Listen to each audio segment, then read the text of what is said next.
que seja eu protegida de mim. Débora Grace. Quando de tristeza me vir invadida, sentir vontade de me atirar da ponte, que seja eu por ti protegida e tenha vontade de me purificar na fonte.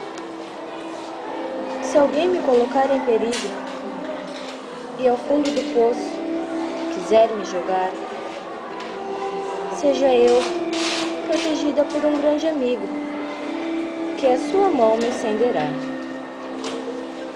Quando a solidão no meu cantinho chegar, encontrarei alguém a dizer palavras importantes, que possam meu coração confortar, mesmo que o sonho se desfaça em instantes. Quando, com sua ira, eu for confrontada e prevalecer em você a inveja e a ganância, seja eu protegida por meu anjo da guarda, que me ensine a cultivar a tolerância.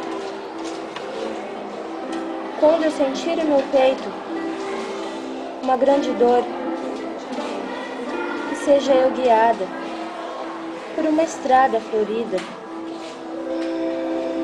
sinta a alegria me invadir pela beleza da flor e possa me sentir por todos amada e querida. E quando sentir a minha força me abandonar, que seja eu por meu Deus protegida, que venha em socorro me resgatar e me jogue novamente na vida. Quando Deus está em seu intervalo e me sinto desprotegida do mundo, afasta-me de tudo e me calo. Mergulho em meu eu mais profundo. E se no fim o meu maior inimigo eu não conseguir domar e nem fugir, e prevalecer esse meu eu que vive comigo, então proteja-me, Senhor, de mim.